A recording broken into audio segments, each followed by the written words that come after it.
महान सपूत पूज्यपाद गुरु सेवी स्वामी जी महाराज के श्री चरणों में सत नमन करता हूँ। मंच पर विराजमान इस क्षेत्र की जनता के दिलों पर राज करने वाले सरल निष्कपट साधु प्रवृत्ति में लीन रहने वाले स्वामी जवाहर जी महाराज को भी मेरा नमन और मेरे तमाम गुरु भाइयों को भी बारंबार नमस्कार।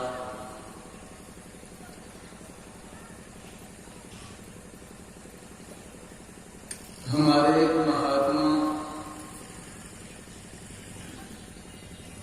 दूध अधिक पिया करते, बड़ा बड़ा गिलास था उनके पास। महात्मा के गिलास से आप लोगों को परिचय हुआ है कि नहीं पता नहीं, उसका मैं साइज आकार बदला देता हूं। वो कम से कम इतना बड़ा होता, 2 फीट, 2.5 फीट, 3 फीट। तो उनको जो दूध पिलाने के लिए एक आदमी गए तो आधा गिलास दूध दिया। आधा गिलास दूध देते ही उसने उसको मारा झापड़ तड़ाक से मुंह। कहा रे आधा क्यों दिया, पूरा भरो उसको। डर के मारे तक पूरा भर दिया। एक बार मुझको भी किसी ने थाली में बहुत थोड़ी सी सब्जी दी तो मेरा भी पारा चढ़ गया और अभी थोड़ा सा ठंडा गए हैं। अभी हीट गर्मी थोड़ी सी घट गई है। पहले बहुत अधिक हीट गर्मी थी हमारे दिमाग। तो सब्जी को देखकर मैं भी उसको झापड़ मारा, पड़ा पड़ होती। इतनी कम सब्जी क्यों दिया है। एक महात्मा विदाई के समय क्रोधित हो, उनको कम पैसा दिया गया। उन्होंने भी विदाई करने वाले को झापड़ मारा। अब ये क्या बात है भाई, ये दूध पीने वाले भी झापड़ मार रहे हैं। कमी हो गई, सब्जी में कमी हो गई तो मैंने झापड़ मारा, और विदाई में कमी हो गई तो किसी और महात्मा ने भी विदाई करने वाले को झापड़ मार दिया। ये क्या बात। तो आप लोग एक बात जानते होंगे, काम से काम नहीं चलता है। आदमी लोग बोलते हैं अरे कम से कम चलो, लेकिन कर्म से काम नहीं चलता है। और किसी का मन संतुष्ट नहीं होता है, भरता नहीं है। सबके सब चाहते हैं ज्यादा से ज्यादा हो। मैं अपनी भी बात आप लोगों को कहता हूं, जब विदाई का समय आता है तो पैसा दिया करते हैं। उस समय बहुत महात्मा नाराज हो जाते, मैं भी खुद नाराज होता हूं। तो सोचता हूं कि मुझे भी ज्यादा से ज्यादा दे। अब सोच करके पहले रखते हैं कि 20,000 रुपया देगा, तो देता है 8,000 रुपया। सोच करके रखते हैं कि 10,000 रुपया देगा तो देता है 3,000। अब सोचे कुछ और है, मिलता कुछ और है, तो कैसे खुश होंगे जी? नाराज होना ही होना। तो ये क्यों, क्या बात है? और ये महात्मा की बात नहीं है, ये तो एक उदाहरण है। ये संसार के एक भी आदमी थोड़े से संतुष्ट नहीं हुआ करते। सबको चाहिए ज्यादा से ज्यादा, कम से किसी का काम नहीं चलता, मन नहीं भरता, आंखें नहीं भरती, हमारी नाक नहीं भरती, हमारा कान नहीं भरता है, हमारा मुंह नहीं भरता, हमारा पेट नहीं भरता है। इस संसार में सबके पास कुछ न कुछ है। किन्हीं के पास सोना है, किन्हीं के पास चांदी है, किन्हीं के पास 2-3 पत्नियां हैं, किन्हीं के 2-4 घर हैं, किन्हीं के बहुत सारे धन हैं, लेकिन आप देखेंगे कोई भी पूरी तरह से संतुष्ट नहीं होती, कोई भी संतुष्ट नहीं होता, एक भी आदमी संतुष्ट नहीं, हम लोग भी संतुष्ट नहीं होते। गजब की बात। क्यों?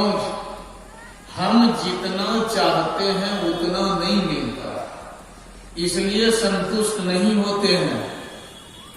हमको जितना चाहिए उतना नहीं मिल रहा है, और जितना चाहिए, जितने की आवश्यकता है, संसार में आज तक किसी को मिल ही नहीं पाया। राजा ययाति ने अपने बेटे को जो उपदेश दिया, वो उपदेश बड़ा विचित्र है। उन्होंने कहा, यत् पृथिव्याम बृहियवम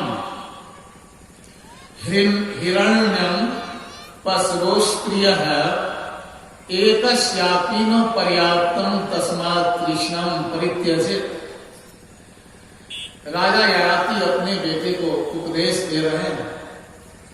वो खुद 1000 वर्ष तक अपने बेटे की जवानी को मांग लिया था और संसार के सुख का अनुभव किया, बहुत घने रूप से भोग किया संसार का, अधिक से अधिक मात्रा में, मैक्सिमम अमाउंट, अधिक से अधिक संसार के सुख का भोग किया, लेकिन वो सुखी नहीं हुआ। और जब अपने बेटे को अपनी जवानी लौटाने लगे, तब उन्होंने कहा, देख, इस संसार में एक पुरुष को दुनिया की सारी चीजें दे दी हैं, उसका मन संतुष्ट नहीं होगा। दुनिया की सारी चीजें का मतलब, एक पुरुष को सारी दुनिया में जितनी चीजें हैं सबके सब उनके हवाले पर, मतलब जितनी स्त्रियां हैं उनके हवाले हो जाए, जितने धन हैं उनके हो जाए, जितने सवारी के साधन हैं उनके हो जाए, फिर भी उनका मन कभी भर नहीं सकता है। और यही बात एक स्त्री के साथ भी है कि दुनिया की सारी चीज देने के बाद भी उनका भी मन नहीं भर सकता है। सबके सब सोचते हैं थोड़ा सा और चाहिए। थोड़ा नहीं, थोड़ा का मतलब बहुत होता। अंग्रेजी में है एक फ्रेज अ बीट, जिसका मतलब तो शाब्दिक अर्थ होता है थोड़ा, लेकिन उसका भावार्थ होता है ज्यादा। तो वही थोड़ा सा, आप लोग बोलते हैं थोड़ी देर में आ रहे हैं, तो कोई 10 घंटा के बाद आते हैं, कोई दूसरे दिन आते हैं, कोई आते भी नहीं है। तो थोड़ी देर का मतलब समझ जाइएगा। तो थोड़ी संपत्ति का मतलब आप समझिए, थोड़ी सी विद्या का मतलब आप समझिए। ये थोड़ा शब्द विचित्र शब्द है, ये पेचीदा शब्द है, समझ गए? ये थोड़ा का मतलब कम नहीं होता है, ज्यादा ही नहीं, बहुत ज्यादा से ज्यादा, मोर देन द मोस्ट, सबसे ज्यादा से भी ज्यादा चाहिए, इसी को कहा जाता है थोड़ा। तो यहां हम लोगों को कम से कम सुख, कम से कम सामान, कम से कम साधन, और हमें चाहिए ज्यादा से ज्यादा। तो कभी भी मन भरेगा जी, तो आधा किलो दूध देने पर यदि झापड़ लगा दे तो कोई बड़ी विचित्र बात नहीं। थोड़ी सी सब्जी गिराने पर यदि उसको मार लग जाए तो इसको आश्चर्य आप मत समझिए, है ना। थोड़ा से किसी का मन नहीं भरता है, तो थोड़ा नहीं, अब ज्यादा होना चाहिए। ज्यादा कैसे मिलेगा, ज्यादा कहाँ मिलेगा? ज्यादा को कोई प्राप्त कर सकता है, जो सबसे ज्यादा है उसको घर में रखा जा सकता है, उसको पॉकेट में बंद किया जा सकता है, या फिर उसको बैंक में रखा जा सकता है। जो सबसे ज्यादा है उसको आप इस हाथ से नहीं पकड़ सकते, उनको आप पॉकेट में नहीं रख सकते, घर में नहीं रख सकते हैं, और इस सारी धरती पर भी उसको नहीं रख सकते हैं। वो है सबसे ज्यादा। उनका नाम क्या है आप जानते हैं? जो सबसे अधिक है, सबसे ज्यादा है, सबसे सुंदर है, उनका नाम क्या है? और थोड़ा सा स्पष्ट कर दूं, हमको क्या चाहिए? जो सबसे सुंदर वो चाहिए। हमको क्या चाहिए? जो सबसे अधिक स्वादिष्ट है वो चाहिए। हमको क्या चाहिए भाई? हमको वो चाहिए जो कभी भी खत्म नहीं होगा, कभी मरेगा नहीं, हमको वो चाहिए। हमारा दोस्त कैसा चाहिए? हमारा दोस्त ऐसा चाहिए जो कभी हमको ना छोड़े। हमारे पिता कैसे हो? हमारे पिता दयालु हो और हमको वो छोड़ करके कभी मर नहीं जाए, वैसे हमारा पिता चाहिए। हमको धन कितना चाहिए? खर्च करते रहें, दान देते रहें, चोर भी ले जाए, कीड़ा भी उसमें लग जाए, सड़ भी जाए और आग भी लगा दी जाए, फिर भी वह धन खत्म नहीं हो, हमको वो धन चाहिए। मतलब हर तरह से हमको अनंत चाहिए, कम नहीं चाहिए, कम नहीं। और उस अनंत का नाम क्या है? आप लोग अनंत पर्व करते होंगे, हमने सुना अनंत डोरा, पता नहीं क्या क्या नाम है। तो अनंत का मतलब होता है परमात्मा। अच्छा, आप लोग पर पूजा करते हैं ना, पर पूजा। तो वर का मतलब क्या होता? वर का मतलब पति नहीं होता, हस्बैंड नहीं होता है। सब के सब सोचते हैं वर का मतलब हस्बैंड हो, एकदम गलत आप सोचते। वर का मतलब श्रेष्ठ होता है, मान्य वर, सुने हैं ना जी, मान्य वर। ये बहुत शब्दों में वर शब्द लगता है।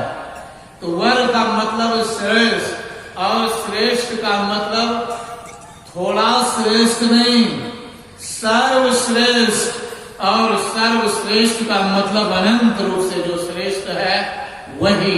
तो वर भी जानते हैं आप लोग, है ना, अनंत भी जानते हैं, कई तरह की पूजाएं किया करते हैं आप। उन्हीं का नाम राम भी जानते हैं आप, कृष्ण के नाम से जानते हैं, शिव के नाम से जानते हैं, शक्ति के नाम से जानते हैं, विद्या के नाम से जानते, ज्ञान के नाम से जानते हैं, और उसी को परमात्मा बोला जाता है, उसी को परमात्मा बोला जाता है।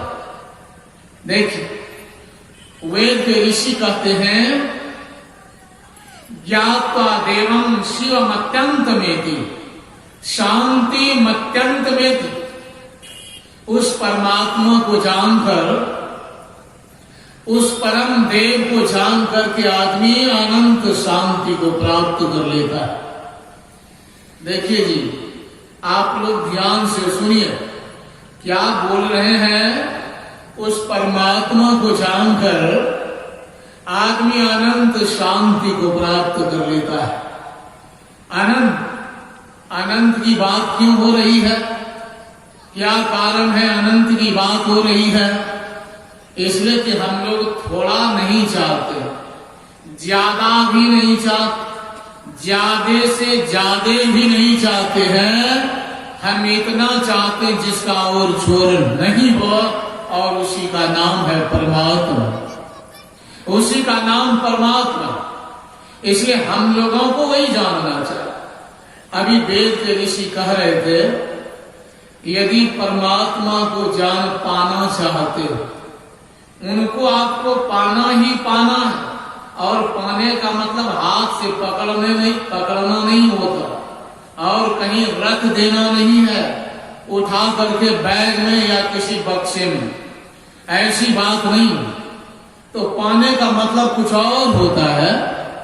तो वो परमात्मा अनंत है, अपार है, और उन्हीं से हमको अनंत सुख और शांति मिल सकती है, दूसरे किसी से भी नहीं मिल सकती। और मैं आप लोगों को ये सूचना दे दूं कि 10 मिनट सही में ज्यादा बोलूंगा, वो एकदम 8 तक पहुंच ही जाएगा। तो ये क्या कह रहे हैं? देखिए, स्वामी योगानंद जी महाराज का वचन है, जो युक्तेश्वर गिरी के शिष्य, वे कहते हैं, you are seeking something else first, you will surely be this illusion. You will surely be this illusion. Someone may think he will not be deceived, but he will be surely deceived. There is only one experience which is real. There is only one experience which is real happiness. That is the bare range of the presence of God. कहते हैं, यदि आप संसार में किसी दूसरी चीज को खोज रहे हैं, तो निश्चित रूप से आपका भ्रम एक दिन टूटेगा। आप यदि किसी दूसरी चीज को खोज रहे हैं, ढूंढ रहे हैं परमात्मा के अलावे, तो आप एक दिन निश्चित रूप से भ्रमित हो जाएंगे, या फिर आपका भ्रम टूटेगा कि आपकी खोज बेकार थी। या आपको समझ में बात आ जाए। और कोई यदि ऐसा सोचता है कि दूसरे आदमी भ्रम में पड़े होंगे, संसार की चीज खोज करके वह सफल हो गए होंगे, उन्होंने अच्छी तरह से प्रयास नहीं किया होगा संसार में धन कमाने का, सुख पाने का, प्रसिद्धि पाने का, बड़े बड़े पद पाने का, इसलिए वे असफल हो गए और दुखी हुए। लेकिन मैं होशियार समझदार हूं, मैं कभी भी दुखी नहीं होऊंगा, मैं परेशान नहीं होऊंगा, लेकिन वो भी परेशान होगा। और कहते एक ही अनुभव है जो सच्चा सुख है, एक ही एक मात्र अनुभव है, और वो अनुभव है परमात्मा का अनुभव करना। जो परमात्मा का अनुभव करते हैं उन्हीं को सच्चा सुख का अनुभव होगा, उन्हीं को असली सुख का अनुभव होगा। और जो परमात्मा का अनुभव नहीं कर पाता है, उनको असली सुख का अनुभव कभी हो ही नहीं सकता। और इस संसार में जो भी चीज है, कहते सब के सब क्षणिक हैं, तात्कालिक हैं। आप लोग सुने होंगे करंट न्यूज। करंट न्यूज का मतलब क्या होता है? अभी अभी का जो समाचार है तो वही बात है, अभी अभी है ना, थोड़ी देर के लिए सुख आप खाते हैं, कितनी देर के लिए आपको सुख का अनुभव होता है। चीनी खा लेते हैं, मिठास का अनुभव कितनी देर के लिए होता है। आप सेब खाते हैं, कितनी देर के लिए सेब के स्वाद का अनुभव होता है। या और भी संसार के जितने भी भोग के पदार्थ हैं, आंख से, कान से, मुंह से, चमड़ा से, इंद्रियों से जो अनुभव हम लोग किया करते हैं, उन इंद्रियों का सुख का जो अनुभव है वो कितनी देर के लिए होता है। जब तक अनुभव करते हैं तभी तक अनुभव रहता है सुख का, और उसके बाद सारा सुख का अनुभव पूरी तरह से खत्म हो जाता है, वो नहीं मिलता, बिल्कुल नहीं मिलता। आप जीभ पर मिठाई रखिए और आधा घंटा के बाद मिठाई का स्वाद जरा ढूंढिए कहां पर है। वही बात संसार के किसी भी पदार्थ का जो सुख है वो थोड़ी देर के लिए है, ज्यादा देर के लिए नहीं, और वह खत्म हो जाने वाला है। और आपको चाहिए कितना जी? अभी आप लोगों को उदाहरण दिया था ना, एक महात्मा को आधा गिलास दूध दिया तो दिया झापड़ मुंह। अब मुझको जो थोड़ी सब्जी दी तो मैंने भी 2-4 झापड़ दिया। और भी बहुत तरह की बात, बहुत उदाहरण है। जब ये छोटी छोटी बात में आप परेशान हो जाते हैं तो कितना परेशान होंगे बोलिए। हर जगह आपको कम ही मिलेगा, भोजन भी कम मिलेगा, पैसा कम मिलेगा, प्रतिष्ठा कम मिलेगी, धन कम मिलेगा, ताकत कम मिलेगी, पद आपको छोटा मिलेगा जी। और इस दुनिया में जितनी भी चीजें हैं वो कभी भी सफिशिएंट, पर्याप्त नहीं हुआ करती हैं। ये सब के सब कम है। इसलिए हम लोगों को क्या करना है? ऋषि उपदेश करते हैं भाई, परमात्मा को जानना है, उनको पाना है, और उनको जब पा लेंगे तब फिर झापड़ लगाना पड़ेगा किसी को। आधा गिलास से भी कम दूध देगा तो पारा चढ़ेगा नहीं।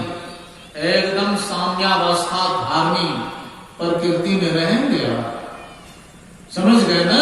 थोड़ा कम भी पैसा होगा कोई चिंता की बात नहीं, बल्कि पैसा देने वाले को भी लौटा देंगे कि ले जाओ, क्या मांगो कछु खीर ना रहाई। गॉड इज इटर्नल ब्लिस, वह परमात्मा अनंत सुख, शाश्वत सुख है। और जिनको वो मिल गया तो वे क्यों हड़बड़ाएंगे जी, घबराएंगे, अकबकाएंगे, उकताएंगे, क्यों इधर उधर 18, 19, 12, 17 सोसैया 99, 98 सदियों का पलस में जाएगा। कुछ बाबा है तो उनका घटना नहीं है, दिन दिन बढ़त सवाई। तो आप क्रोध को छोड़ देंगे, लोभ छोड़ देंगे, अहंकार छोड़ देंगे, भय करना छोड़ देंगे, क्योंकि आप पूरी तरह से संतुष्ट हो जाएंगे। तो परमात्मा अनंत सुख है, अनंत ज्ञान है, अनंत संतोष है, अनंत गुण है, हर तरह से अनंत है, हर तरह से अनंत, all powerful, all mighty, all knowledge, हर तरह के वे हैं, हर तरह से पूर्ण है। उन्हीं को पावेंगे तभी ना आपका पारा डाउन होगा जी, नहीं तो बात बात में झंझट करेंगे, बात बात में मार काट करने पर उतारू हो जाएंगे, और जीवन के अंत तक आप पश्चाताप करेंगे, हाथ मलेंगे, नाक रगड़ेंगे, सिर धुनेंगे, हो सकता आत्महत्या, सुसाइडल करने को, सुसाइडल आप हो जा, आत्महत्या बन सकते हैं, और कोई भी बात दुनिया में नहीं छोड़ेंगे आप, क्योंकि आपको पूर्ण सुख चाहिए, और पूर्ण सुख आपको नहीं मिला है तो पूर्ण सुख के लिए प्रयास तो करेंगे ही ना। तो संतों ने कहा, हमारे गुरु महाराज कहते, करी सत्संग गुरु खोज करिए, चुनिए गुरु सच्चा, बिन सदगुरु का ज्ञान पंथ सब कच्चा ही कच्चा। अरे भाई सत्संग करो, गुरु की खोज करो, सच्चा ज्ञान प्राप्त करो तो जीवन सफल होगा। इसलिए कि असली ज्ञान जब होता है तो हम परमात्मा को जानते हैं, और नकली ज्ञान जब होता है परमात्मा को नहीं जानते, संसार को जानते हैं। और असली ज्ञान के देने वाला ज्ञान दाता कौन है? असली ज्ञान के देने वाला कौन है? ज्ञान दाता वो है संत। महर्षि में परमहंस महाराज का एक प्रवचन मैं पढ़ रहा हूं। उस प्रवचन को लिया गया है एक किताब में, पूज्य बात गुरु सेवी जी महाराज के द्वारा जो लिखी जा रही है या लिखी जा चुकी है, समय और ज्ञान की महत्ता। वहां पर मैंने पढ़ा, गुरु महाराज कहते हैं दुनिया की और जितनी भी विद्याएं हैं, उन विद्याओं के परकांड से परकांड कोई विद्वान हो जाए, उन विद्याओं के धुरंधर विद्वान हो जाए, फिर भी उनको वो लाभ नहीं मिल सकता है जो कि थोड़ी सी आध्यात्मिक विद्या से लाभ प्राप्त हो सकता है। अब समझिए क्या कह रहे हैं कि मतलब दुनिया की सारी विद्याओं को भी जान लेने के बाद हमको वो शांति नहीं मिल सकती है, संतोष नहीं मिल सकता है जो कि आध्यात्मिक विद्या की थोड़ी मात्रा को भी जानने के बाद वो शांति मिलती है। इसलिए कहते हैं बहुत सारी विद्या को जानो कि नहीं जानो, सदगुरु की सच्ची सदयुक्ति को जान जाओ और उनके हिसाब से ज्ञान भजन सत्संग करो, परम सुख को प्राप्त करोगे, परम ज्ञान को प्राप्त करोगे, जीवन सफल हो जाएगा। इसलिए करी सत्संग, गुरु खोज करिए, चुनिए गुरु सच्चा और जौ चाहो उद्धार को बनो संत संतान। यदि अपना उद्धार चाहते हैं तो संतों की संतान मतलब उनके नियर देन द नियरेस्ट और डियर देन द डियरेस्ट, नजदीकी से भी नजदीकी और प्यारे से भी प्यारे रिश्तेदार, मतलब उनके आप शिष्य बन जाइए, उनके प्रेमी बन जाइए, उनके चरण शरण में अपने आप को टोटली सरेंडर्ड कर दीजिए, पूरी तरह से समर्पित। और उसके बाद आप भक्ति करके बतलाइए कि क्या हुआ है, और बाद में आप कहने लगेंगे जैसे मीरा ने रैदास को समर्पित करके ये घोषणा की, मेरा सुख दिनों दिन बढ़ता चला जा रहा है, अब मेरे सुख को ना तो चोर ले सकता है चुरा करके, न तो आग जला सकती है मेरे सुख को, न तो मेरे सुख को पानी सड़ा सकता है। मेरा सुख बुढ़ापे में भी हटने वाला नहीं है, ये मेरा सुख अनंत सुख है। तो आप लोगों से यही निवेदन है साहब, संसार के काम को करते रहिए, सांसारिक सुख के लिए, सांसारिक जीवन में सुविधा के लिए, और असली सुख को पाने के लिए सत्संग भजन ध्यान करते रहें। यही मैंने आप लोगों की सेवा में कहा, और आप लोगों से निवेदन है एक बार एकदम आकाश को चिरती हुई आवाज में कड़कड़ा करके जय जयकार करें। बोलिए श्री सद्गुरु।